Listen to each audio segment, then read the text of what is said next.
इस औरत का डिलीवरी करने का तरीका थोड़ा अलग था। हर एक ऑर्डर पूरा करने के बाद वह ग्राहक के सामने अपने कपड़ों की एक परत उतार देती थी। असल में उसके अंदर पहले से ही कुरियर डिलीवरी की यूनिफॉर्म पहनी होती थी और फिर वह तुरंत पार्सल पहुंचाने के काम में लग जाती थी। इस तरह वह एक ही समय में 2 नौकरियों से कमाई कर लेती थी। उसका नाम हे युएलियांग था। एक दिन लिफ्ट खराब हो गई। उसे मजबूरन दर्जनों पार्सल कंधे पर उठाकर 20वीं मंजिल तक सीढ़ियां चढ़नी पड़ी। आखिरकार उसकी ताकत जवाब दे गई और वह ग्राहक के घर में ही बेहोश होकर गिर पड़ी। नमस्ते, आपका ऑर्डर, कृपया मुझे एक अच्छा रिव्यू दे दीजिए। जब उसे होश आया तो उसने देखा कि उसके सारे ऑर्डर लेट हो चुके थे। मतलब इस महीने की सारी मेहनत लगभग बेकार चली गई। वह रोने ही वाली थी कि तभी उसने ग्राहक को फोन पर बात करते हुए सुना। ग्राहक कह रहा था कि उसे अपने चचेरे भाई के लिए एक रहने वाली नौकरानी चाहिए, लेकिन 5 लाख नहीं बल्कि 50,000 युआन मासिक वेतन देने के बावजूद कोई तैयार नहीं हो रहा। ये सुनते ही हे युएलियांग की आंखें चमक उठी। इतनी अच्छी नौकरी कोई क्यों नहीं करना चाहता। वह तुरंत आगे बढ़ी और बोली कि वह यह काम करने के लिए तैयार है। ग्राहक मन ही मन हंस पड़ा। असल में उसे नौकरानी नहीं चाहिए थी। वह तो अपने सीईओ चचेरे भाई के लिए पत्नी की उम्मीदवार ढूंढ रहा था। हे युएलियांग को इतना उत्साहित देखकर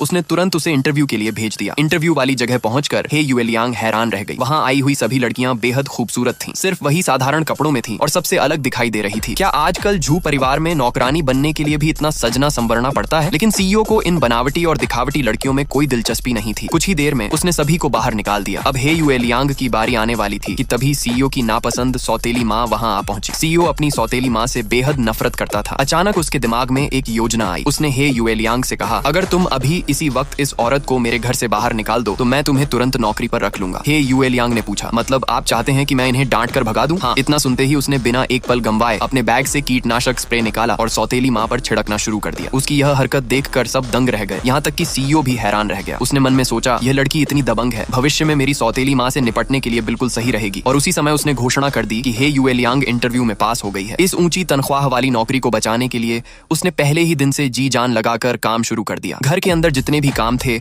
उसने अकेले ही सब निपटा दिए। नतीजा ये हुआ कि बाकी नौकरों के पास कोई काम ही नहीं बचा। सभी शिकायत करने लगे कि अगर यही हाल रहा तो वे बेरोजगार हो जाएंगे। एक दिन उसने सीईओ के लिए अपने हाथों से नूडल्स बनाए। सर, आपने कल कहा था कि आपका पेट ठीक नहीं है, इसलिए मैंने खास आपके लिए ये नूडल्स बनाए हैं। पास खड़े 5 सितारा शेफ और बटलर ये देखकर हैरान थे। उन्हें यकीन था कि इतनी साधारण सी नूडल्स सीईओ कभी नहीं खाएगा। शेफ ने घमंड से कहा, अगर मिस्टर पे ये नूडल्स खा लें तो मैं आज के बाद खाना बनाना छोड़ दूंगा। लेकिन अगले ही पल सीईओ ने एक निवाला खाया। वाह, ये तो बहुत स्वादिष्ट है। शेफ की आंखें फटी की फटी रह गईं। हे युएलियांग मुस्कुराई, मैंने 2 साल तक स्ट्रीट फूड स्टॉल पर काम किया है। ऐसे नक चढ़े बॉस को संभालना मेरे लिए कोई बड़ी बात नहीं है। मिस्टर पेई, स्वाद कैसा है? सीईओ ने शांत चेहरे से जवाब दिया, ठीक ठाक है। सेकंड पार्ट के लिए लाइक, सब्सक्राइब और फॉलो करो।